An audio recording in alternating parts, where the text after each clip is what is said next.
우리가 이 세상에 살면서 육신으로 살 동안 수많은 어려운 것들로 통해서 우리가 근심하게 되어지고 걱정하게 되어지고 고민하게 되어집니다. 제가 근자에 이런 것을 경험했는데, 제가 기도할 때 정말 큰 것들만 응답받은 것을 기억하게 돼요.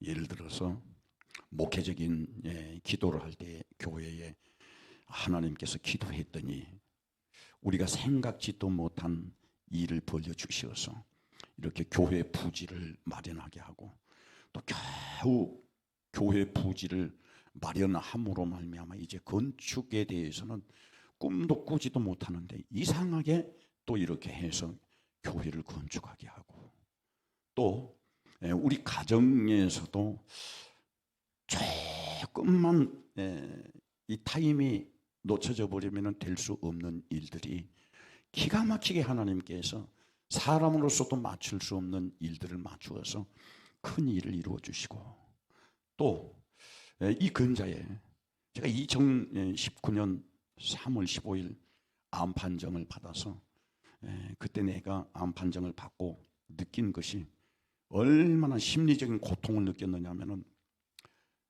암이 다 한 그날 저녁부터 자고 일어나면 내 머릿속에서 이제 나는 암 환자. 그런데 의사가 내 수명은 이 정도 남았다고 하더라.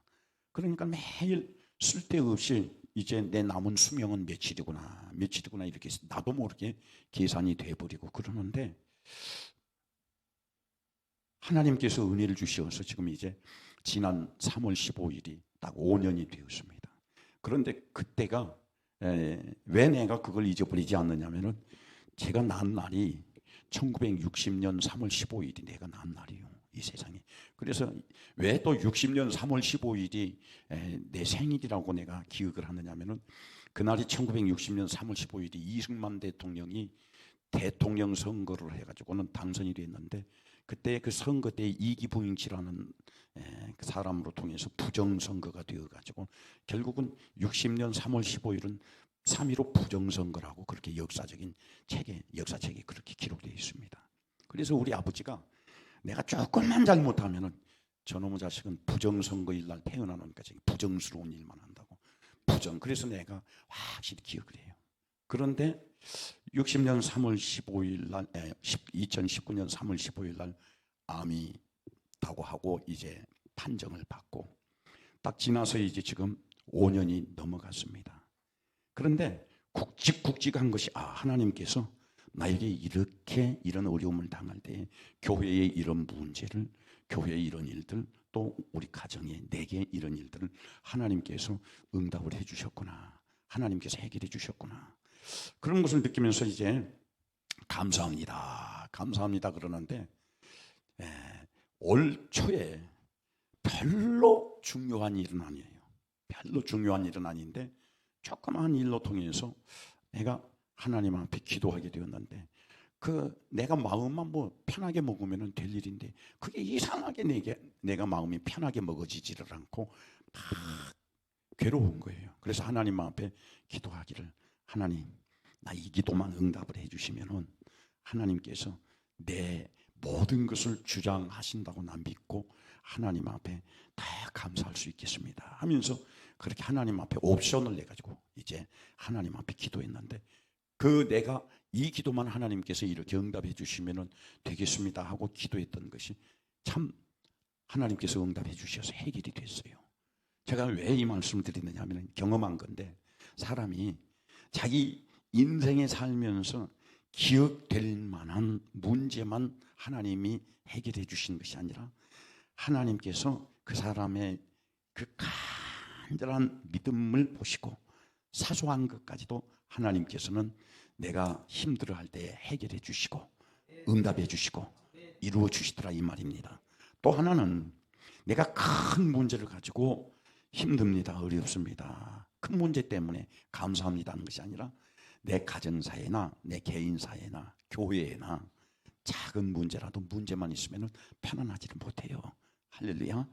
큰 문제뿐만 아니라 작은 문제라도 문제가 아닌 것 같은 것이 문제일지라도 그런 문제가 정말 우리 가정이나 우리 자녀들에게나 내게 있으면은 편안하지를 못합니다. 그렇기 때문에 우리는 아주 작은 문제까지도 하나님께서 들으시고 응답해 주시고 해결해 주실 수 있는 믿음이 있어야 돼요. 그러면서 내린 결론이 세상에 천하에 누구의 말이 들리고 누구의 소리가 들리고 누구의 진리와 같은 음성이 내게 들릴지라도 가장 복 있는 사람은 하나님의 말씀을 듣고 하나님의 말씀이 믿어지기 때문에 그 말씀이 믿어지는 그 말씀을 순종하는 사람이 자기를 지키는 사람이요, 그 사람이 복 있는 사람이요, 그 사람이 참 복된 사람이라 하는 것을 느끼게 되었습니다. 그렇기 때문에 여러분들이 이제 이 예배 시간이나 또 집회 시간이나 목사의 설교를 듣고 어쩔 때는 내 마음에 맞는 설교가 들릴 수도 있고 어쩔 때는 내 삶에서 내 삶의 지적만 되어지고 그러니까는 참 괴로울 때가 있는데, 여러분 모두가 복 있는 사람이 되기 위해서는 하나님의 말씀을 하나님의 말씀으로 듣고 순종할 수 있는 믿음의 능력이 있어야 돼요. 할렐루야. 꼭 그런 성도들이 되기를 바라요. 자주 말씀을 드리지만은 어떤 사람이 가장 가련한 사람이냐, 어떤 사람이 가장 불쌍한 사람이냐, 사람의 말을 듣고 사람의 말이 믿어지고 자기 육신의 생각에서 나오는 판단이 진리인 줄 믿고 하나님의 말씀이 아무리 그 사람에게 명령하고 그 사람을 설득하려고 할지라도 돌덩이같이 떼글떼글 굳어가지고는 하나님의 말씀이 그 사람을 설득시키지 못하고 그 사람을 변화시키지 못한다면 그 사람이 가장 불쌍한 사람이요, 그 사람이 가장 가련한 사람이라는 사실을 알고 우리는 어떤 일이 있어도 하나님의 말씀이 나를 변화시킬 수 있도록 내 자신을, 내 생각을 하나님 앞에 드리는 그런 성도가 되기를 주의 이름으로 축원합니다. 그래서 성경 로마서 8장 6절 말씀에서 육신의 생각은 사망이요 영의 생각은 생명과 평안이라고 그랬습니다. 여러분, 이번 우리 지금 부흥송의 주제가 뭐냐면은 여기 보십시다. 다 같이 한번 읽어봅시다. 주제 안 나왔는가?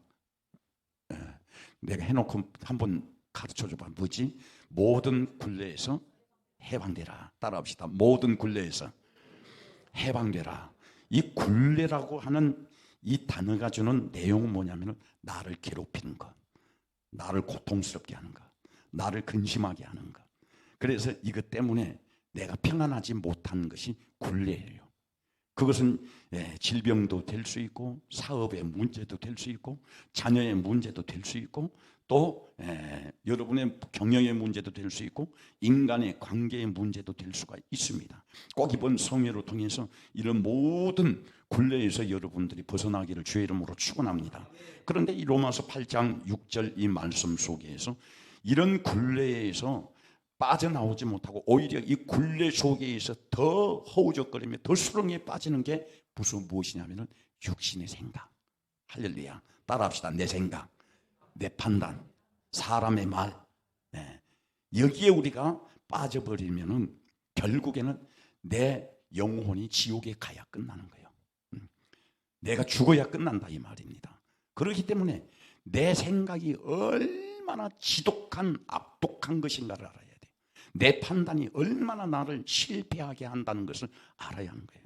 사람의 말이 내게 들릴 때는 굉장히 교훈적인 것 같지만은 이 사람의 말로 통해서 결국은 사람의 말이 진리인 것 같고 교훈인 것 같고 그래서 사람의 말을 따르지만은 결국에 이 로마서 8장 6절 말씀에서 뭐라고 했느냐면은 죽어야 끝난다는 거예요. 망해야 끝난다는 거예요. 할렐루야. 꼭 이 말씀이 여러분들 우리 모두의 믿음이 되기를 바랍니다. 지금 이 집회의 이 설교는 인문학 강의가 아니에요. 사람의 수사 강의가 아니에요. 영생할 수 있는 하나님의 말씀이에요. 할렐루야. 그런데 이 로마서 이 8장 이 6절 이 말씀 속에서 뭐라고 했냐면 또 반대의 말을 합니다. 너가 평안하기를 원하느냐, 굴레에서 해방되기를 원하느냐, 벗어나기를 원하느냐, 그래서 평안하기를 원하느냐, 잘 되기를 원하느냐, 그것은 영의 생각으로 사는 것이다. 할렐루야. 그래서 하나님의 말씀은 영생이라고 그랬어요. 예수님께서 이제 십자가를 지시기 전에 제자들을 모아놓고 이제 이 사람들이 나를 누구라고 하더냐 그렇게 했을 때 여러 가지 얘기를 합니다.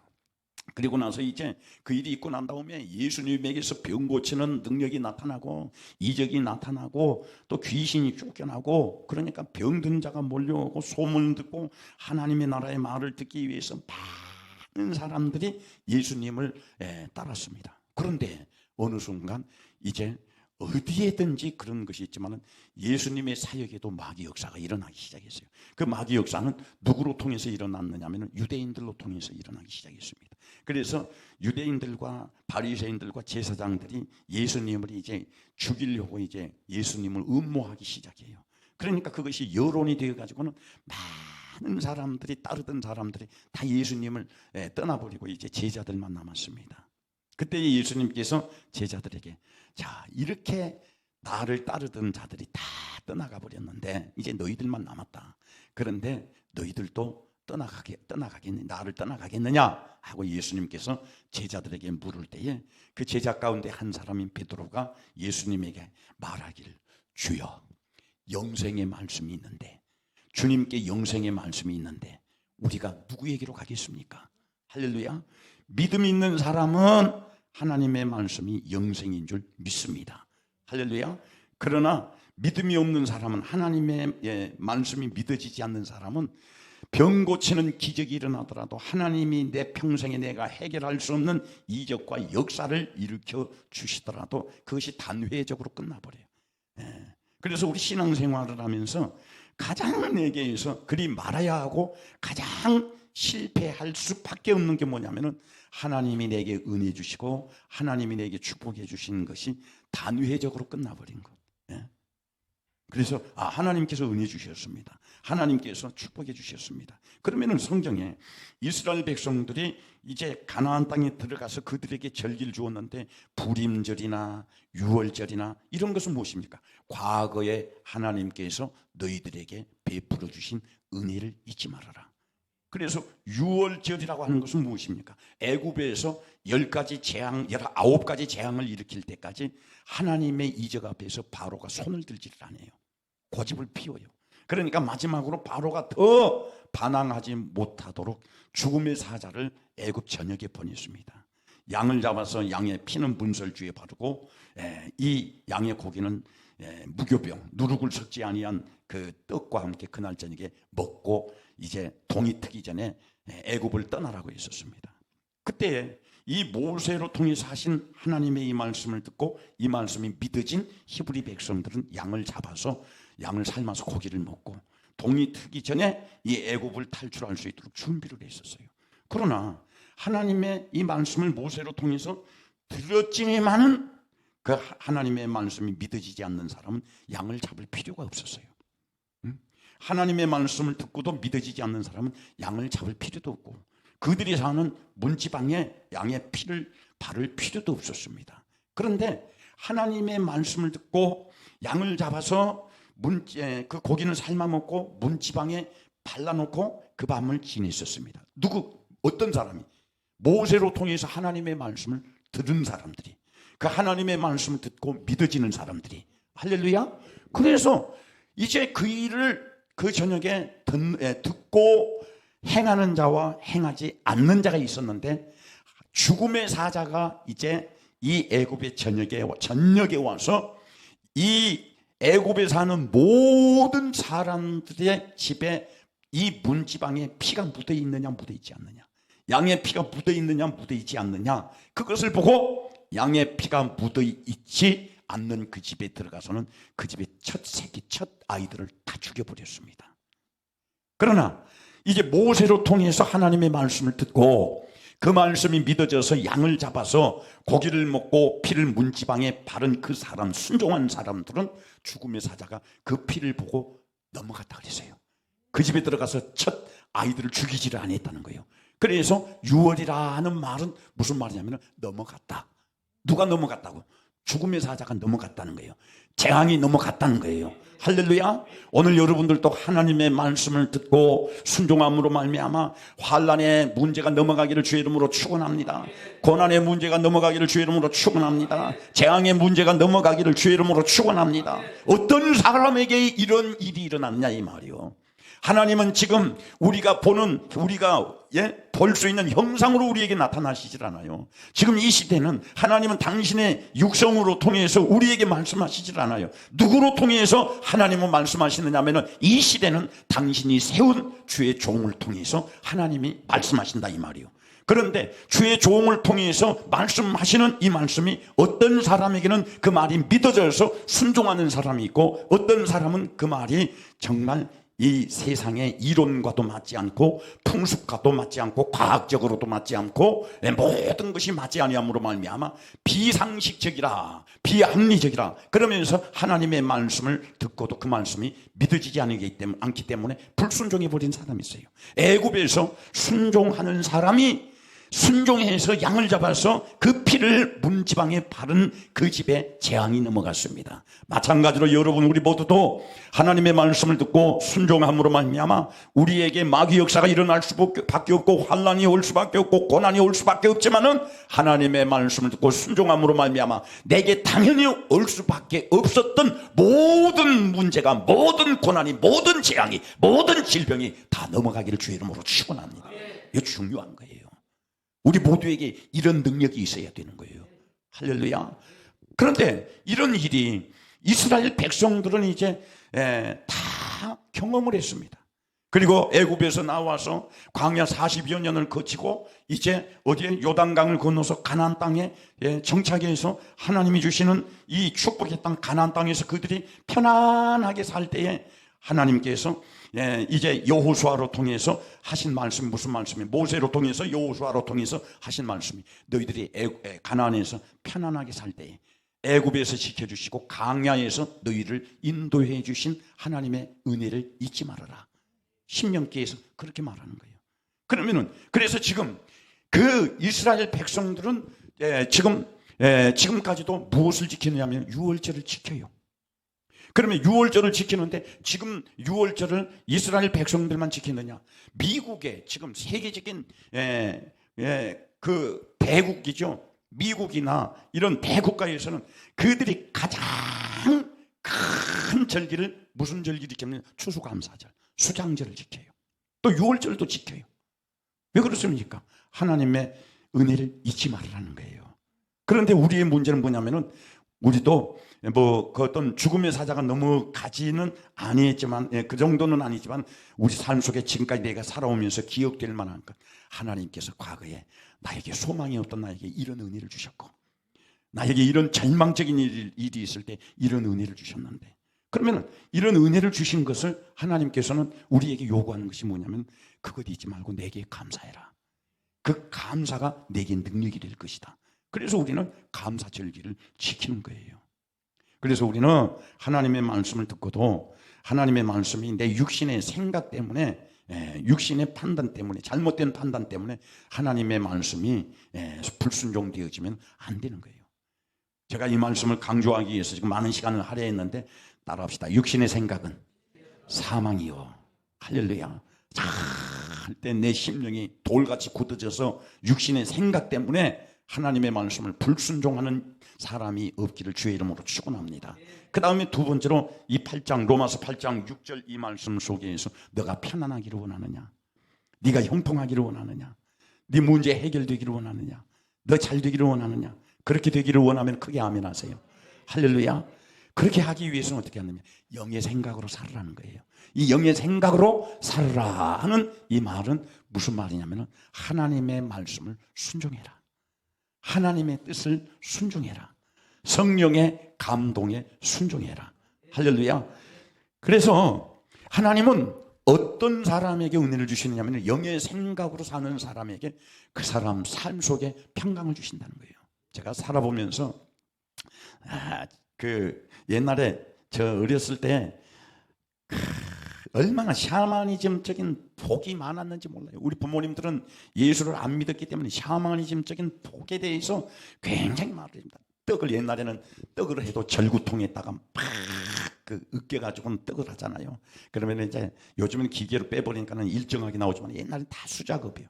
그러면 떡을 쫙 떡판에다 놓고 이제 콩가루를 이렇게 가르고는 딱 떡 처음에 썬 그거다 떡기라고 그러는데 그 기를 딱 주면서 하는 말이 이거 먹어라. 이걸 먹어야 명이 길단다. 이거 먹어야 오래 산단다. 우리 할머니가 꼭 그걸 나에게 주셨어요. 그래서 내가 이제 샤머니즘 쪽으로 판단을 한다면은 그래서 내가 오래 살려고 이런 암에 걸려도 이렇게 내가 오래 사는가 그런 생각을 하는데 얼마나 지금 생각하면 우스운 것인지 몰라요. 떡을 먹어도 뭐 어떻게 한다, 어떻게 저게 오래 산다, 무슨 복을 받는다. 또요, 내가 굉장히 기겁을 한 게 있는데 옛날에 어렸을 때 우리 어머니가 내게 해주신 말씀이 뭐냐면 나는 우리 어머니를 그렇게 정말 귀하게 여겼어요. 세상에 어떤 것이 다 없더라도 우리 엄마하고만 있으면 나는 행복할 줄 알았어. 그런데 우리 어머니가 내게 협박을 한 게 뭐냐면 명훈아, 어이 그러지 그때는. 그러면은 대답을 하는 거냐면 집에 말이다 이불을 개워가지고 베개를 이불 위에다가 얹어야지 베개를 세우면 엄마가 죽는다더라. 베개를 이렇게 세우면 엄마가 죽는다더라. 그 말이 얼마나 무서웠던지 지금도 그때 내가 충격을 먹어가지고는 지금도 베개를 절대 세워놓은 거 있으면 어디 갔다가 침대나 베개가 세워진 것이 있으면 왜 무너뜨립니다. 그래서 베개를 반드시 엄마 죽을 거니. 근데 이미 엄마가 돌아가셔 버렸는데도 혹시 또 엄마 된 우리 마누라 죽을까 싶어서 이거 베개를 하여튼 지금도 내가 가장 우리 잠잘 침실에서 싫은 게 뭐냐면 베개 세워지는 거. 이처럼 옛날에 샤머니즘적인 이 복에 대해서 굉장히 어쩔 때는 또 그런 뭐가 있었느냐면은 정월 대보름에 그때 얼마나 춥습니까? 자고 일어나면 우리 어머니가 보름인가 언젠가는 모르겠는데 보름 때인가 정월 초하루인가 모르는데 이게 깨워요. 깨워가지고 어떻게 하냐면은 이 절구통 이거 있죠 그거 뭐죠? 매라 그러나 그거 이거 절구통에 하는 거 그걸 가지고 집 돌아가면서 울타리로 돌아가면서 찍고 다니라는 거예요. 왜 그러냐면은 이걸 해야 귀신이 우리 집에 안 오고 우리 집에 복이 안 새 나간다고. 얼마나 어려서 1년에 한 번씩 그 집을 돌아다니면서 울타리를 다니면서 막 이렇게 찍고 다녔는지 그냥 복이 있으라고. 그런데 하나님의 복은 어디서 오느냐? 영의 생각으로 사는 사람, 하나님의 말씀을 순종하고 사는 사람. 할렐루야. 그러면 망한 사람은 어떤 사람이 망하느냐? 육신의 생각으로 사는 사람, 육신의 계산으로 사는 사람, 육신의 판단으로 사는 사람은 망한다 이 말이에요. 오늘 우리 모든 성도들은 이 집회를 마치면서 꼭 부탁의 말씀을 드리니 하나 천지를 만드신 하나님의 약속이니 우리는 하나님의 말씀을 순종하고 삶으로 말미암아 하나님의 축복을 누리는 우리 모든 성도들이 되기를 주의 이름으로 축원합니다. 첫날 저녁에 또 말씀을 드렸지만 하나님께서 사무엘 선지자로 통해서 엘리 제사장 집에 하신 말씀이 어떤 말씀이었습니까? 한번 읽어봅시다. 사무엘상 2장 30절 말씀, 사무엘상 2장 30절을 다 같이 한번 읽어보십시다. 시작. 그러므로 이스라엘의 하나님 나 여호와가 말하노라. 여기까지만 다시 한번 시작. 그러므로 이스라엘의 하나님 나 여호와가 말하노라. 하나님이 말씀하신다는 거예요. 하나님이 말씀하시는 거예요. 하나님이 어떻게 말씀하십니까? 그 뒤로 읽습니다. 내가 전에 내 집과 내 조상의 집이 내 앞에 영원히 행하리라 하였으나 이제 나 여호와가 말하노니 결단코 그렇게 하지 아니하리라. 나를 존중히 여기는 자는 내가 존중히 여길 것이고 나를 멸시하는 자는 내가 그를 경멸할 것이다. 그럼 이제 하나님이 우리에게 뭐라고 합니까? 하나님의 말씀을 말씀하셨을 때에 순종하여 하나님의 말씀, 하나님을 존중히 여기는 사람은 하나님께서 그 사람도 존중히 여겨주셔서 그 사람이 복을 받게 할 것이고, 할렐루야.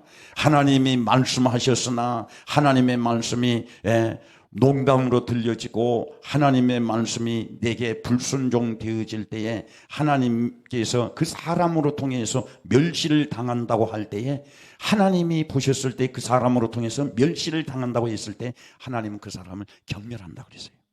그러니 우리는 하나님 앞에서 행할 때에 내가 행하는 모든 것이 하나님의 눈앞에서 내가 하는 일이 하나님을 존중히 여기는 모습으로 보여줘야 돼. 크게 아멘하세요. 더 크게 아멘하세요. 할렐루야. 네? 하나님을 존중히 여겨야 돼.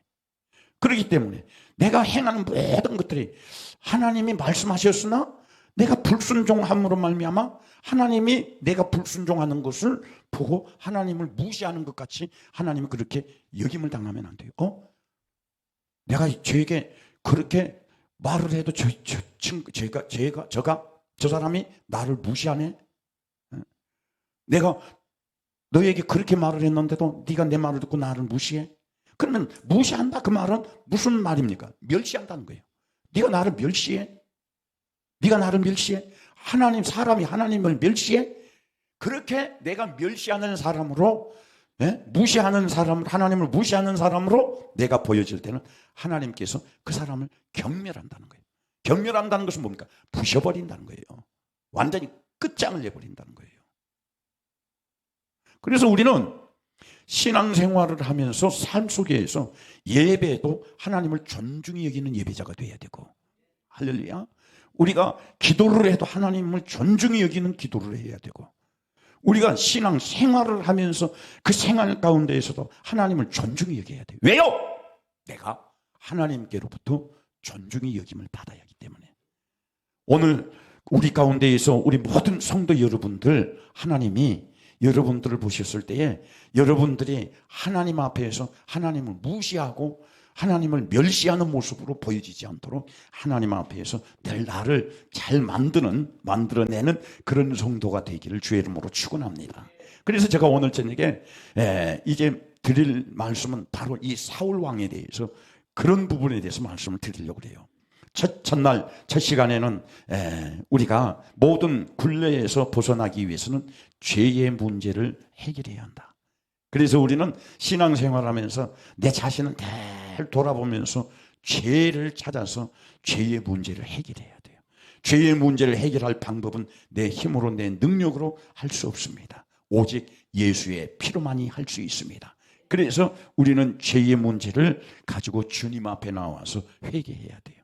그리고 죄의 문제가 해결이 되면은 우리 삶 가운데에서 정말 우리를 평안하지 못하게 하고 우리를 근심하게 하고 고통스럽게 하는 문제는 반드시 해결이 됩니다. 이것이 곧 우리에게서 하나님의 축복이라고 하지요. 그런데 이 축복받은 사람은 어떻게 살아야 하는가? 오늘 이 말씀이에요. 여러분, 우리 모두가 이 성경을 보면서 어떤 사람은 하나님의 축복을 받았지만은 축복받은 그 이후에 믿음으로 그 축복을 관리하지 못해서 더 불행해져 버린 사람이 많아요. 더 고통스러운 사람이 많아요. 그러나 어떤 사람은 하나님께서 축복해 주셨음에도 불구하고 교만하여지지 아니하고 하나님의 말씀을 두렵고 떨림으로 순종함으로 말미암아 그 축복이 영원히 그 사람 위에 있는 것을 볼 수 있습니다. 그런 사람이 누굽니까? 다윗과 같은 사람이요, 요셉과 같은 사람입니다. 그래서 오늘 저녁에는 우리가 하나님 앞에서 이런 은혜를 받고 이런 축복을, 복을 받은 경험이 있으면은 어떻게 해야 하는가? 어떻게 관리하는가? 오늘 저녁에 드리려고 하는 것은 관리를 잘못해서 아주 더 불행하게 되어버린 사람이 누구냐면 사울 왕이에요. 그래서 사울 왕도요, 이 사무엘상을 쭉 보면은 9장, 8장에서부터 쭉 보면은 사무엘이 참 이름도 없고 정말 시골에서 농사꾼의 아들로 태어나서 아무런 존재가 없는데 이 사울이 굉장히 하나님의 눈에 띄어서 크게 축복을 받았습니다. 그 축복을 어디까지 받았느냐면 농사꾼의 아들이 이스라엘의 첫 번째 왕이 되는 복을 받았어. 그랬는데 왕이 되고 난 이후에 이 엄청난 축복을 받은 사울 왕이 되고 난 이후에 그의 믿음을 관리를 잘못하고 하나님의 말씀을 불순종하고 교만하여짐으로 말미암아 결국에는 그 인생의 끝이 오늘 이 본문의 말씀에 보니까 어떻게 해요? 블레셋과의 전쟁터에서 그의 자식들과 함께 죽습니다. 왜 사울 왕이 왜 그러느냐?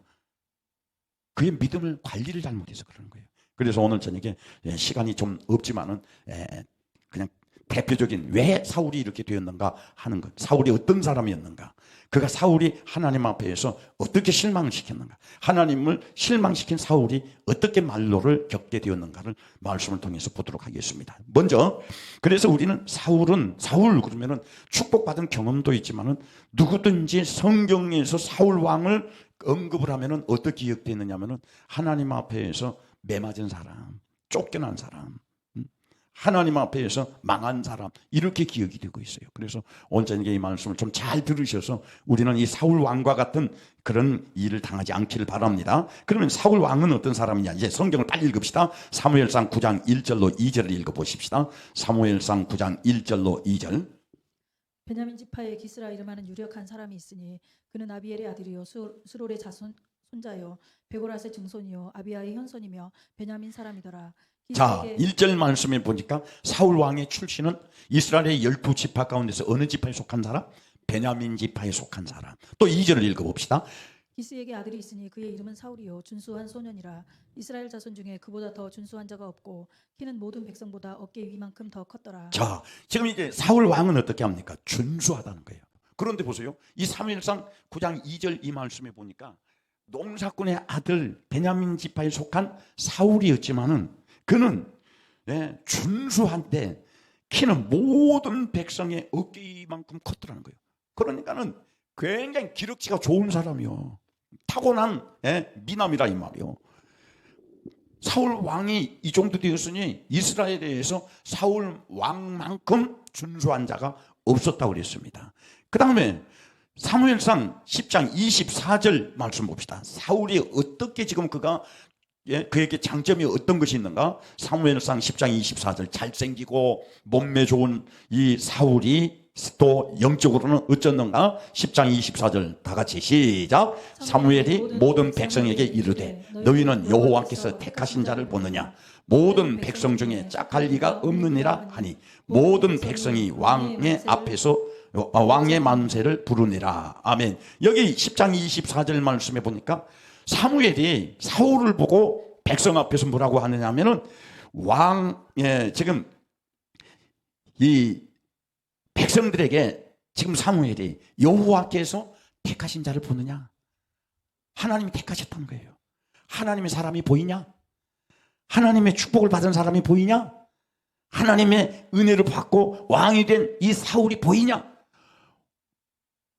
그러니까 이스라엘의 모든 사람의 이제 대표적인 사람이에요.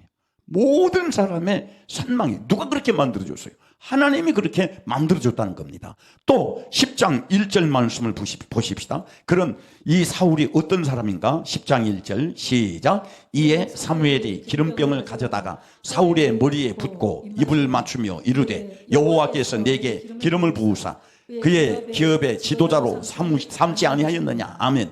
10장 1절 말씀에 보니까 이스라엘의 왕이 되는 기름을 부었다는 겁니다. 또 보십시다. 사무엘상 10장 17절로 22절. 또 사울 왕의 성품은 어떤 성품인가? 17절로 22절 다 같이 시작. 사무엘이 백성을 미스바로 불러 여호와 앞에 모으고 이스라엘 자손에게 이르되 이스라엘 하나님 여호와께서 이같이 말씀하시기를 내가 이스라엘을 애굽에서 인도하여 내고 너희를 애굽인의 손과 너희를 압제하는 모든 나라의 손에서 건져내었느니라 하셨거늘 너희는 너희를 모든 재난과 고통 중에서 친히 구원하여 내신 너희 하나님을 오늘 버리고 이르기를 우리 위에 왕을 세우라 하는도다. 그런즉 이제 너희의 지파대로 1000명씩 여호와 앞에 나오라 하고 사무엘이 이에 이스라엘 모든 지파를 가까이 오게 하였더니 베냐민 지파가 뽑혔더라. 자, 이제 베냐민 이스라엘의 12지파 중에서 베냐민 지파 속에서 지금 이제 왕이 되는 것이 뽑혔다는 겁니다. 제비를 뽑았는데 자, 그 다음에 시작. 베냐민 지파를 그들의 가족별로 가까이 오게 하였더니 마드리의 가족이 뽑혔고 그 중에서 기스의 아들 사울이 뽑혔으나 그를 찾아도 찾지 못한지라. 기스의 아들 사울이 이제 이스라엘의 왕이 될 사람으로 뽑혔는데 사울을 찾아도 찾지를 못한 거예요. 그 다음에 그를 또 읽어봅시다. 시작. 그러므로 그들이 또 여호와께 묻되 사울이 여기 왔습니까? 찾아도 없으니까 여기 왔습니까? 그때에 하나님께서 지금 이제 대답을 합니다. 읽어봅시다. 여호와께서 시작. 여호와께서 대답하시되 그가 진보다리들 사이에 숨었느니라 하셨더라. 이 말이 무슨 말이냐면은 사울이, 기스의 아들 사울이 이스라엘의 왕이 될 사람으로 뽑혔는데 자기 자신을 돌아볼 때는 자기 자신이 이스라엘의 왕이 될 만한 사람이 못 된다고 생각한 거예요. 그래서 그는 겁이 나서 지금 이제 그 진보다리 사이에 나는 못합니다. 나는 이스라엘의 왕이 될 제목이 아닙니다. 그런 만한 그릇이 아닙니다 하면서 숨었다는 거예요. 그런데 그것조차도 하나님이 보셨을 때는 사울을 어떻게 봤느냐면 겸손하게 보셨다는 거예요. 그래서 여기에서 이 말한 것은 무엇이냐면은 사울의 겸손을 말합니다. 그러니까 보세요. 사울의 이 육체적인 것이나 또 사울의 신분이나 또 사울의 인격이나 사울의 신앙이나 모든 것이 하나님이 보셨을 때 완벽하게 갖추어졌어. 우리가 볼 때도 사람이 볼 때에도 모든 것이 완벽하게 갖추어졌어요. 그렇기 때문에 하나님께서 그 사울을 왕 삼은 것을 굉장히 기뻐하셨어요. 여러분 우리도요, 우리가 살아가면서 간절히 기도할 때에 우리의 기도를 하나님께서 들어주시고 응답하시는 것은 무엇 때문에 들어주시고 응답해 주시느냐 하면 나를 예쁘게 보시기 때문에. 할렐루야.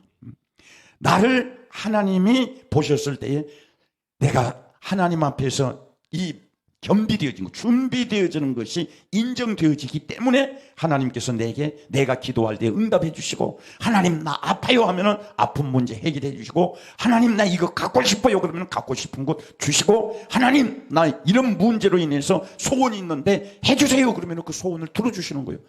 하나님이 인정해 주지 않으면 그 사람이 아무리 기도할지라도 아무리 부르짖을지라도 하나님이 외면하셔요. 그래서 우리는 언제든지 하나님 앞에 서 있을 때 하나님이 내 믿음을 보시고 나를 사랑할 만한 믿음, 그게 아멘 하세요. 네? 나를 사랑할 만한 믿음, 나를 인정해 주실 만한 믿음, 이 믿음이 되어야 한다 이 말이에요. 이렇게 사울은 지금까지는 이제 이스라엘의 왕이 될 수밖에 없도록 하나님의 인정을 받고 하나님의 사랑을 받았는데, 제가 오늘 저녁에 드리고자 하는 말씀은 지금부터예요. 이렇게 축복을 받은 사울이 이제 하나님 앞에서 이제 실수를 거듭하게 합니다. 어떻게 실수합니까? 자, 사무엘상 13장 1절로 9절을 한번 보십시다. 사울이 첫 번째로 하나님 앞에서 왕이 되고 나서부터 이제 달라져요.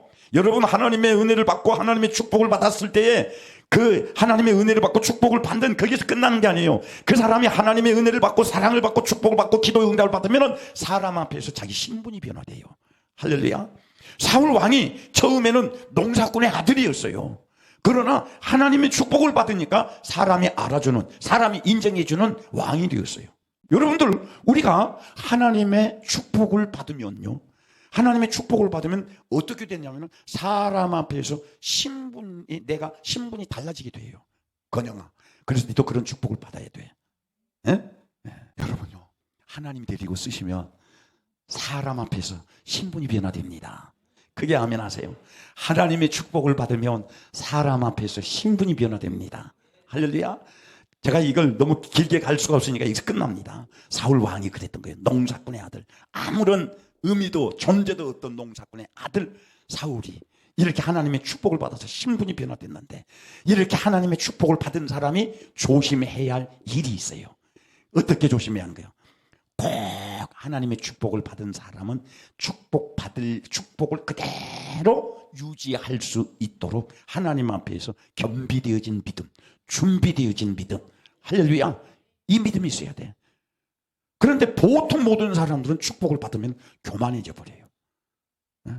나밖에 없어. 사울 왕도 그런 거예요. 그렇게 나는 이스라엘의 왕이 될 만한 제목이 못 됩니다, 감이 못 됩니다 하면서 그 짐 속에 비집고 들어가서 쥐처럼 생쥐처럼 숨었던 그 사람을 찾아내어서 왕을 세웠는데, 자기가 그때를 생각하면서 더 겸손했더라면 얼마나 좋겠어. 그런데 교만해졌던 겁니다. 그 교만해짐으로 말미암아 그가 이제 저질러졌던 실수가 사무엘상 10장 13장 1절로 9절이에요. 다 같이 읽어봅시다. 시간이 없으니까 이제 여러분들이 읽으면 이해가 갑니다. 13장 1절로 9절 다 같이 시작. 사울이 왕이 될 때에 40세라 그가 이스라엘을 다스린 지 2년 만에 이스라엘 사람 3,000명을 택하여 그 중에서 2,000명은 자기와 함께 믹마스와 베델산에 있게 하고 1,000명은 요나단과 함께 베냐민 기브아에 있게 하고 남은 백성은 각기 장막으로 보내니라. 요나단이 게바에 있는 블레셋 수비대를 치매 블레셋 사람이 이를 들은지라. 사울이 온 땅에 나팔을 불어 이르되 히브리 사람들은 들으라 하니 온 이스라엘이 사울이 블레셋 사람들의 수비대를 친 것과 이스라엘이 블레셋 사람들의 미움을 받게 되었다 함을 듣고 그 백성이 길갈로 모여 사울을 따르니라. 블레셋 사람들이 이스라엘과 싸우려고 모였는데 병거가 3만이요 마병이 6천. 자, 이제 블레셋이 지금 이제 이스라엘 침략을 합니다. 어떻게 싸우려고 모였는데 병거가 얼마? 3만이요 마병이 6천 명이요 백성은 모래같이 많더라. 그들이 올라와 베다웬 동쪽 믹마스의 진을 치매. 이스라엘 사람들이 위급함을 보고 자, 이제 블레셋 군대들이 이렇게 오니까는 이스라엘 사람들이 이제 당황을 합니다. 급합니다. 이 급함을 보고 절박하여 굴과 숲풀과 바위틈과 은밀한 곳과 웅덩이에 숨으며 전쟁으로 나갈 사람들이 이제 블레셋 군대를 보고 막 숨는 거예요. 그러니까는 사울이 어떤 일을 저지릅니까? 자, 읽어봅시다. 어떤 히브리 사람들은 요단을 건너 갓과 길르앗 땅으로 가되 사울은 아직 길갈에 있고 그를 따른 모든 백성은 떨더라. 사울은 사무엘이 정한 기한대로 이래 동안을 기다렸으나 사무엘이 길갈로 오지 아니하며 백성이 사울에게서 흩어지는지라. 아멘. 자, 여기서 봅시다. 전쟁터에 나갈 때는 반드시 하나님 앞에 제사를 드려야 돼. 그런데 지금 이 블레셋 사람들이 너무 많이 오니까는 지금 이스라엘 군대들은 지금 산으로 흩어져 숨어버리고 또 남은 군사들은 떨고 있어. 그런데 사무엘이 빨리 와서 지금 이 블레셋과의 전쟁을 해야 하는데 이래나 지나도록 사무엘 제사장은 오지를 않아. 약속을 안 지켜. 그러면 우리의 변명이 뭐라 그러겠어요? 우리의 변명은 사울 왕의 변명도 뭡니까? 왜 주의 종이 약속을 안 지킵니까? 왜 하나님의 종이 약속을 안 지킵니까? 저기 지금 블레셋 군대가 안 보입니까? 그렇게 변명할 수 있어요. 그러나 하나님은 사울 왕이 해야 할 일과 사무엘 제사장이 해야 할 일을 하나님 구별하셨어요. 그것이 핑계가 될 수 없다 이 말이요. 할렐루야. 그러니까 우리가 신앙생활하면서 정말 우리는 이런 것보다 더 아무것도 아닌 것에 하나님의 일을 포기하고 월권을 하는 경우가 많이 있어요. 그 일로 인해서 어떻게 했습니까? 사울 왕이 이제 백성들이 떨고 그러니까 할 수 없이, 그 다음에 읽어봐요. 할 수 없이 어떤 일을 하는가? 번제 드리기를 사울이 이르되 번제와 화목제물을 이리로 가져오라 하여 번제를 드렸더니 번제 드리기를 마치자 사무엘이 온지라. 이제 이래 만에 사무엘 제사장이 사울에게 옵니다. 사울이 이제 제사를 마치고는 나아가 사무엘을 문안하매 인사를 하매 11절 다 같이 시작. 사무엘이 이르되 왕이 행하신 것이 무엇이냐 하니 사울이 이르되 백성은 내게서 흩어지고 당신은 정한 날에 오지 아니하고 블레셋 사람은 믹마스에 모였음을 내가 보았으므로 이에 내가 이르기를 블레셋 사람들이 나를 치러 길갈로 내려오겠거늘 내가 여호와께 은혜를 간구하지 못하였다 하고 부득이하여 번제를 드렸나이다. 아멘. 자, 우리 신앙생활하면서 따라합시다. 부득이하여. 부득이하여 핑계 대지 마세요. 내가 부탁이 이렇기 때문에. 지금 사울이 지금 사무엘 앞에서 얘기하는 거 우리는 100번 이해할 수 있어요. 사람은 100번 이해할 수 있어. 그러나 하나님은 용서가 안 돼. 그래서 우리가 신앙생활하면서 하나님의 축복을 빼앗겨 버리는 것이 어떤 때 있느냐면은 내가 부득이하여 말씀을 순종할 수 없습니다. 내가 부득이하여 이렇게 할 수밖에 없습니다. 여러분, 부득이하여 하는 이런 핑계거리를 믿음으로 이겨내는 성도들이 되기를 바라요. 크게 아멘 하세요. 여러분 모두는 다 굴레에서 벗어나야 돼요. 그런데 그 굴레에서 벗어나지 못한 것은 무엇 때문이냐면 부득이하기 때문에. 부득이하기 때문에. 자기도 지금 겁이 난다는 거예요. 블레셋 사람들이 믹마스에 지금 쳐들어오고 있는데 내가 봐도 겁이 나고 백성들은 다 흩어지고 그래서 부득이 할 수 없어서 부득이 할 수 없어서 내가 제사를 드렸습니다. 번제를 드렸나이다. 그때에 사무엘 제사장이 사울 왕에게 하는 말이 무슨 말입니까? 다 같이 읽어봅시다. 시작. 사무엘이 사울에게 이르되 왕이 망령되이 행하였도다. 왕이 왕의 하나님 여호와께서 왕에게 내리신 명령을 지키지 아니하였도다. 그리하였더라면 여호와께서 이스라엘 위에 왕의 나라를 영원히 세우시리라. 할렐루야. 자, 23절 말씀에서 사무엘이 사울에게 뭐라고 합니까? 사울 왕은 부득이하여 그랬습니다. 그런데 사무엘 제사장은 사울 왕에게 뭐라고 말합니까? 당신이 망령이 들었습니다. 망령되이 행했습니다.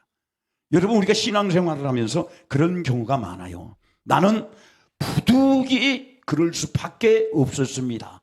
부득이하여 그렇게 해야겠습니다. 그렇게 하지만은 하나님이 보셨을 때는 네 망하려고 망령되었구나. 네 망하려고 지금 정신이 나갔구나. 그러니까 하나님이 보시는 것과 하나님이 생각하시는 것과 내가 보는 것과 내가 생각하는 것이 충돌이 되어서 하나님이 요구하시는 것이 불순종되어졌을 때 우리는 핑계거리로 부득이하여 그럴 수밖에 없었습니다. 그렇게 하지만은 하나님은 너 치매 걸렸냐? 망령되이? 네가 망령이 들었느냐? 네가 여기까지도 하나님의 말씀을 순종했다면은 하나님께서는 네 나라를 영원히 세웠을 것이다. 그러니까 네가 여기까지 이렇게 부득이한 핑계 대지 아니하고 끝까지 믿음을 지켰으면 하나님이 너를 끝까지 책임져 주실 것이다. 그러나 너는 네 핑계거리로 네가 부득이하여 그렇게 했다고 했지만은 그 죄로 인해서 네 핑계거리의 죄로 인해서 이제 어떻게 됩니까? 14절 읽어보십시다. 시작. 지금은 왕의 나라가 길지 못할 것이라. 여호와께서 왕에게 명령하신 바를 왕이 지키지 아니하였으므로 여호와께서 그의 마음에 맞는 사람을 구하여 여호와께서 그를 그의 백성의 지도자로 삼으셨느니라 하고 14절 얼마나 이제 무서운 선포를 합니까? 그러면 사울 왕이 이런 하나님의 지금 축복을 방금 전까지만 해도 내가 사울 왕이 완벽하게 하나님의 축복을 받은 장면을 사무엘상 9장 8장 9장에서 보았습니다. 그런데 13장에서 왕이 되어서 교만해지고 하나님의 말씀을 불순종할 때 어떻게 됐습니까? 여호와께서 명령하신 바를 따라합시다. 여호와께서 명령하신 바를. 오늘 우리 성도 여러분들 하나님이 명령하신 것을 순종해야 돼요. 할렐루야. 하나님의 명령을 순종해야 돼. 그래야 여러분에게서 굴레가 떠나가는 거예요. 굴레에서 벗어나는 거예요. 지금 사무엘 제사장이 사울 왕에게 하는 말이 여호와께서 그 농사꾼의 아들 이름도 없고 존재도 없는 당신을 불러서 왕으로 세웠는데 그리고 왕된 당신에게 하나님께서 명령하시는데 왜 하나님의 명령을 지키지 아니하였습니까? 그 하나님의 명령을 지키지 아니함으로 말미암아 당신 대신 하나님의 명령을 잘 지키는 하나님의 마음에 맞는 사람을 구하여서 당신의 대신 그 사람을 이스라엘의 지도자로 삼는다고 합니다. 얼마나 무서운 거예요. 그러니 오늘 저녁에 이제 빨리 마치겠습니다만 결론적인 것으로 내가 행복하기를 원하고 잘 되기를 원하고 내 모든 불행의 굴레에서 벗어나기를 원한다면 나는 어떻게 해야 하느냐? 하나님이 명령하신 것을 지켜야 돼요. 그것이 급할지라도 지금 나는 이 사무엘상 이것을 보면서 이 설교를 준비하면서 매번 느끼는 것이지만은 사울 왕 지금 우리의 지금 환경에서는 100번 이해가 가요. 지금 보이는 거 적군은 지금 바로 코앞에 와 있지요. 적군과 맞서서 싸워야 할 군인들은 다 도망을 가버리지요. 또 전쟁터에 나가서 예비를 드리든지 제사를 드리든지 약속한 사울은 일주일이나 지금 약속을 지키지를 않아. 모든 것이 정황상 사울이 이해가 되지만은 하나님은 이해가 되지 않는 게 뭐냐면은 명령하신 것을 핑계를 대고 지키지 아니했다는 것. 그게 아멘하세요. 더 크게 아멘하세요. 할렐루야. 그래서 우리는 신앙생활할 때 하나님이 명령하신 것이 내가 순종하느냐 순종하지 않느냐는 것은 굉장히 내 것을 지키느냐 빼앗기느냐, 내가 죽느냐 사느냐, 내가 망하느냐 성공하느냐, 그 갈림길에 있다는 거예요. 오늘 이 집회를 마치면서 나는 우리 모든 성도 여러분들에게 간절히 부탁을 드립니다. 하나님이 여러분들에게 맡겨주신 일이 초라할지라도 내가 해도 되고 안 해도 된다고 판단하는 아무런 의미도 존재도 아무런 중요성도 안 보인다 할지라도 하나님이 맡기시는 일은 순종하세요. 그럴 때에 그 사람에게 하나님의 축복이 영원하게 된다는 거예요. 이 사울 왕이 지금 이스라엘의 왕이 되어서 첫 번째 하나님 앞에서 망할 수밖에 없는 이유를 여기에서 말하고 있습니다. 그 다음에 두 번째는 이제 아말렉과의 전쟁 사이에서 또 이제 결정적으로 하나님 앞에서 얻어맞게 하나님의 말씀을 불순종하게 됩니다. 사울이 왕이 되었을 때 이 두 가지 사건이요. 블레셋과의 이 전쟁에서 하나님의 말씀을 불순종한 것. 두 번째, 왕이 되어서 아말렉과의 이 전쟁에서 하나님의 말씀과 불순종한 것. 뭐 이건 내가 평소에 설교 가운데 많이 했기 때문에 말씀을 안 드리겠습니다. 이렇게 그래서 이 블레셋과의 전쟁 가운데에서도 아말렉과의 이 전쟁 가운데에서도 사울은요, 지금 사무엘 제사장에게 선지자에게, 사무엘은 삼중직이 있습니다. 사사, 그 다음에 제사장, 선지자. 그래서 설교를 할 때 내가 어쩔 때는 선지자라고 말을 하고 제사장이라고 말을 해도 그게 틀린 말이 아니에요. 그런데 보세요. 사무엘 선지자에게 지금 사울 왕이 이 블레셋과의 전쟁과 아말렉과의 전쟁에서 그렇게 할 수밖에 없던 인간적인 변명이 오늘 우리가 하는 변명보다 더 타당하고 더 합리적인 변명을 하지만은 하나님은 우리가 사울 왕이 아무리 타당하고 합리적인 변명을 할지라도 하나님이 보시는 것은 내 말에 순종했느냐 불순종했느냐는 거예요. 그게 아멘하세요. 네. 그래서 우리는 하나님 앞에서 우리가 불순종할 때 합리적인 그럴 수밖에 없었기 때문에 그것은 하나님 앞에 이게 지금 변명거리가 통하지 않는다는 거예요. 그 결과로 인해서 오늘 본문 내 말씀이 사울 왕이 이제 말로가 어떻게 되는가 하는 것이 오늘 이 본문의 말씀이에요. 다 같이 사무엘상 31장 1절로 6절 말씀 읽읍시다. 어떻게 되었는가? 이런 일로 인해서, 이런 죄로 인해서 사울 왕이 어떻게 되는가? 말로가 시작. 블레셋 사람들이 이스라엘을 침해 이스라엘 사람들이 블레셋 사람들 앞에서 도망하여 길보아 산에서 엎드려 죽으니라. 블레셋 사람들이 사울과 그의 아들들을 추격하여 사울의 아들 요나단과 아비나답과 말기수아를 죽이니라. 사울이 패전함에 활 쏘는 자가 따라잡으니 사울이 그 활 쏘는 자에게 중상을 입은지라. 그가 무기를 든 자에게 이르되 내 칼을 빼어 그것으로 나를 찌르라. 할례 받지 않는 자들이 와서 나를 찌르고 모욕할까 두려워하노라 하나 무기를 든 자가 심히 두려워하여 감히 행하지 아니하는지라. 이에 사울이 자기의 칼을 뽑아서 그 위에 엎드려 지매 무기를 든 자가 사울의 죽음을 보고 자기도 자기 칼 위에 엎드려져 그와 함께 죽으니라. 아멘. 결론이에요. 지금 우리가 성경을 보면은, 이 사무엘상 성경을 보면은 요나단 굉장히 다윗과 친한 친구고 굉장히 성품이 좋은 사람이고 믿음 있는 사람이에요. 그런데 그 아비 사울 왕의 이런 교만과 하나님의 말씀의 불순종 때문에 블레셋과의 전쟁에서 사울의 아들이었던 요나단을 중심으로 해서 세 아들이 이 블레셋과의 전쟁에서 죽임을 당하고 맙니다. 그리고 이제 자기 아들이 죽는 것을, 이 전사하는 것을 본 사울이 이제 그 전쟁터에서 이제 패전하여 도망을 하는데 블레셋 사람이 사울을 끝까지 추격해서 이 사울을 향하여 활을 쏩니다. 그 활을 맞은 사울이 이제 크게 부상을 입어요. 그러니까 사울이 이제 더 이상 도망을 갈 수도 없고 어떻게 할 수 없으니까 사울을 보호하는 사울의 신하가 옆에 있으니까 야, 내가 저 할례 받지 못한 이방 사람 블레셋 사람에게 죽고 또 블레셋 사람이 나를 죽이고 갈 때 그냥 죽이겠느냐? 얼마나 나를 조롱하겠느냐? 얼마나 하나님을 조롱하겠느냐? 이 할례 받지 못한 사람에게 무시받고 조롱받고 참 치욕스러운 죽음을 당하는 것보다 네가 나를 죽이는 것이 더 낫다. 그러니 빨리 네 칼을 빼서 나를 죽여라. 그러니까는 사울 왕을 경호하던 그 신하가 사울 왕을 이제 칼로 찌릅니다. 할 수 없이 찔러. 그러니까 사울 왕이 죽습니다. 그러니까 사울 왕이 죽는 것을 보고 왕을 죽였다는 그 죄책감에 사울을 경호하던 그 군사도, 보호하던 그 군사도 자기 칼에 자기가 엎드려져서 함께 죽어서 지금 이 사울 왕의 시대가 끝나버리고 마는 거예요. 제가 오늘 저녁에 드리고자 하는 말씀 무슨 말이냐? 절대 하나님의 축복을 받는 게 중요한 거 아니라 받아서 축복을 관리하는 게 중요하다. 할렐루야. 그런데 하나님의 축복은 어떻게 할 때 빼앗기느냐? 내가 변명할 수도 있고 변명거리가 분명히 확실할지라도 하나님이 그 사람에게 축복해 주시고 그 사람에게 축복해 주신 것을 뺏어가는 것은 무엇 때문에 뺏어가고 무엇 때문에 축복해 주시느냐? 순종과 불순종이요. 할렐루야. 꼭 오늘 저녁에 이 성회에 참석한 성도 여러분들, 여러분 병 고친 거 중요합니다. 예? 병 나는 거 중요해요. 여러분 성공한 거 중요해요. 여러분의 일 잘 되는 거 중요해요. 여러분의 기도 응답되는 거 중요해요. 그러나 이런 것들이 이루어지고 난 다음에 절대 우리가 되어져서는 안 될 것이 교만해서는 안 된다.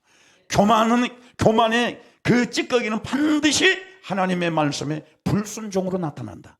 그러나 하나님은 어떤 사람이든지 순종하는 사람과 불순종하는 사람을 구별해서 순종하는 사람에게는 영원히 함께 주시지만은 불순종하는 사람은 하나님께서 주셨던 것까지도 뺏어가 버린다는 사실을 아시고 꼭 우리는 하나님이 내게 주신 축복, 내가 축복을 받은 경험이 있다고 한다면 그것이 또 내가 기도하는 것이 응답된다면 이런 축복을 잘 관리하는 우리 모든 성도들 되기를 주의 이름으로 축원합니다.